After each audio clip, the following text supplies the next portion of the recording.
اللہ کے حبیب پاک جناب یہ حالات ہندوستان میں ہیں، اور یہ حالات جو آ رہے ہیں ہماری خدا رسول کی نافرمانی کی وجہ سے، سمجھ گئے؟ ہمارے ہاں راتوں کے 11 بجے تک، 12 بجے تک، 2 بجے تک، 2:30 بجے تک کیرتن ہوتا ہے، بھجن ہوتا ہے، سیاسی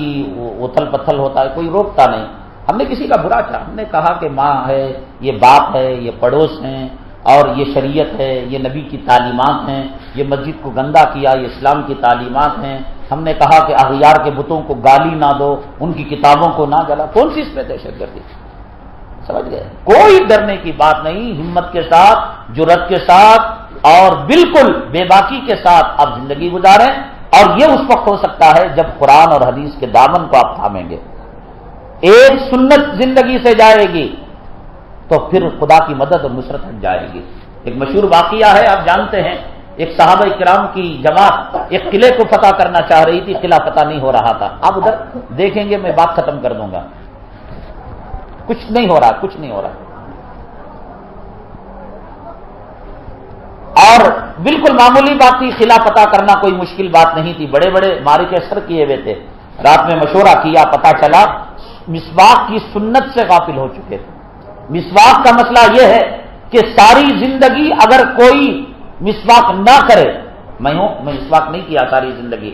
نہ قبر میں پوچھے نہ محشر میں پوچھے، یعنی ایسی کوئی ضرورت، جیسے داڑھی کی پوچھ ہے، نماز کی پوچھ ہے، قرآن شریف کی تلاوت کی پوچھ ہے، اور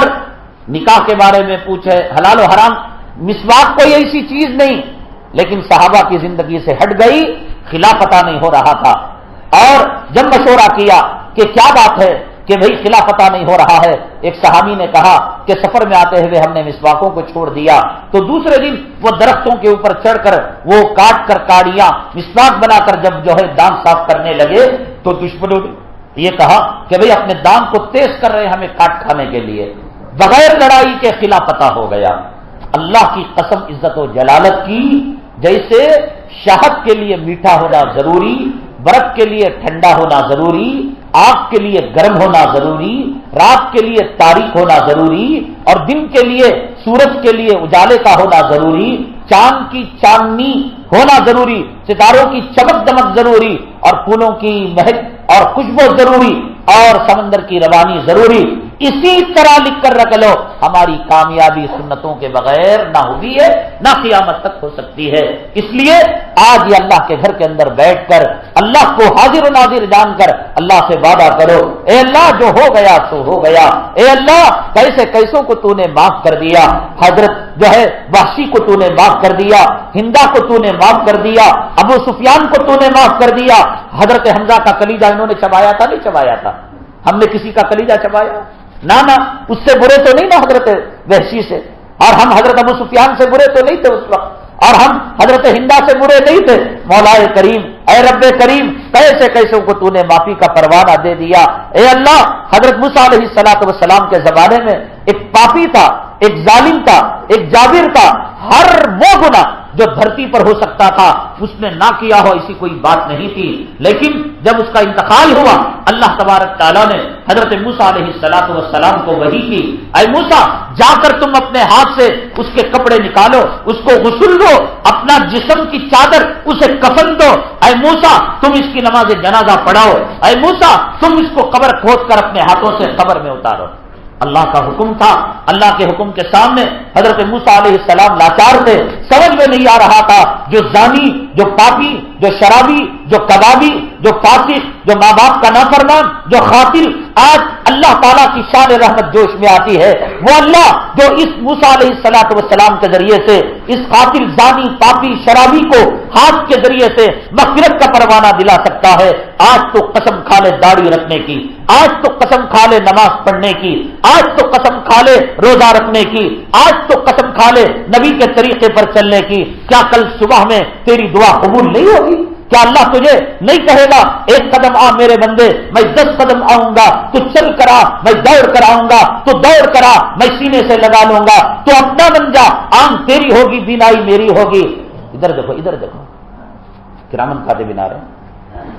کان تیرے ہوں گے، قوت سماعت میری ہوگی، قدم تیرے ہوں گے، چلنا میرا ہوگا، ہاتھ تیرا ہوگا، پکڑنا میرا ہوگا، دل تیرا ہوگا، دھڑکن میری ہوگی۔ میرا اللہ کی رحمت سے مایوس مت ہو۔ موسیٰ علیہ السلام کو حکم تھا تو موسیٰ علیہ السلام کر بیٹھے اس کو، لیکن دل میں ایک تشویش تھی کہ ماجرا کیا ہے، یا اللہ حالت کیا ہے۔ کہتے ہیں معاملات پورے نمٹ گئے، اللہ تعالیٰ نے وحی کی، اے موسیٰ بات اصل میں یہ ہے کہ یہ گنہگار بندہ آپ کے پاس آیا تھا اور آپ سے پوچھا تھا کہ اللہ میری توبہ قبول کرے گا، آپ نے بغیر پوچھے مجھے اس کو دھتکار کر میری رحمت سے دور کر دیا۔ وہ روزانہ جنگل میں گڑھے کی کھود کر اس کے اندر بیٹھتا، زمین کی مٹی اٹھا کر ڈال لیتا اور کہتا اے اللہ اگر تو میری توبہ قبول نہ کرے مجھے زندہ دفن کر دے، مجھے آگ میں جلا دے، مجھے سمندر میں بہا دے، مجھے درندوں کی غذا بنا دے، لیکن توبہ کیوں نہیں قبول کرتا؟ اللہ بھی تھا کہ اس کی توبہ قبول نہ کرنے پر نہ کر رہا ہے، نہ کرنے پر نہ کر رہا ہے۔ آخر کار یہ ہوا کہ اس کے دل میں اللہ نے ایک بات ڈالی، اللہ اگر آپ میری توبہ قبول نہیں کرتے اور مجھے جہنم میں بھیجنا ہی ہے، بڑی اونچی بات کہی، ایک کام کر اللہ، اب تک جتنے لوگ جہنم میں جانا جن کو واجب ہو چکا ہے اور میرے بعد سے قیامت تک جتنے لوگوں پر جہنم واجب ہو چکی ہے، جب میں جا ہی رہا ہوں تو پچھلے اگلے لوگوں کا جہنم کا عذاب مجھے دے دے تاکہ وہ لوگ راحت سے جنت میں چلے جائیں۔ جانا تو ہے تو سب کا عذاب لے کر چلا جاؤں گا۔ اللہ تعالیٰ نے کہا میری مخلوق پر اتنا رحم کرم شفقت، تجھ سے زیادہ رحم کرنے والا میں اور تجھ سے زیادہ شفقت کرنے والا میں ارحم الراحمین، میں اکرم الاکرمین، اور تو مجھ سے زیادہ آگے بڑھے گا۔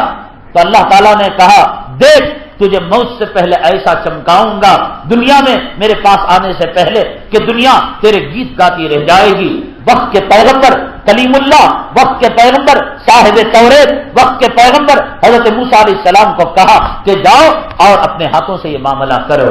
تو میرا اللہ ہم تو اتنے بڑے زانی نہیں، شرابی نہیں، حرامی نہیں، کبابی نہیں، اے اللہ ہم توبہ کرتے ہیں، اے اللہ ہم گناہوں سے توبہ کرتے ہیں مولا، اے اللہ ہمیں نبی کے دامن کو اپنے ہاتھوں میں مضبوط کر دے، اے اللہ ہمارا جینا مرنا تیرے دین کے لیے ہو جائے، اے اللہ ہماری زندگی کا مقصد اعلاء کلمت اللہ ہو جائے۔ اے میرے اللہ آج یہ فرشتے گواہ ہیں جو دینی مجلس پر پھیلائے ہوئے ہیں، مولا ان فرشتوں کو گواہ بنا کر کہتے ہیں مرتے مر جائیں گے تیرے نبی کے دامن کو نہیں چھوڑیں گے، تیرے اسلام کے دامن کو نہیں چھوڑیں گے، تیرے قرآن اور حدیث کے دامن کو نہیں چھوڑیں گے۔ اے اللہ 1000 مرتبہ امریکہ برطانیہ اور انگریز 100,000 مرتبہ صبر کر آئے، تیرے مدینے کی خاک کے مقابلے میں ہم اس کو پیشاب کے قطرے سے گرا ہوا سمجھیں گے۔ اے اللہ یقیناً ہم سے غلطی ہوئی، جانتے انجانے میں، دن میں، رات میں، اجالے میں، اندھیرے میں، مولا تو رؤوف الرحیم ہے، اکرم الاکرمین ہے، ارحم الراحمین ہے۔ اے اللہ رحم کی بھیک مانگتے ہیں، اے اللہ دین کی بھیک مانگتے ہیں،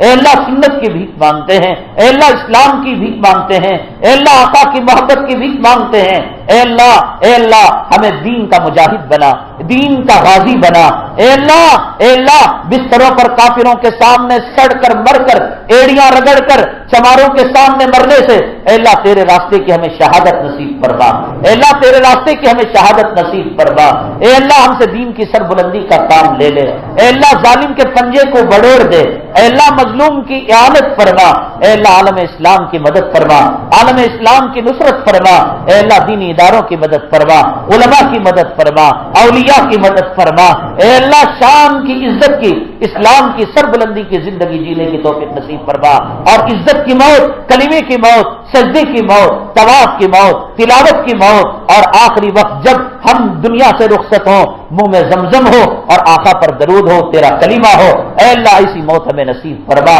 اے اللہ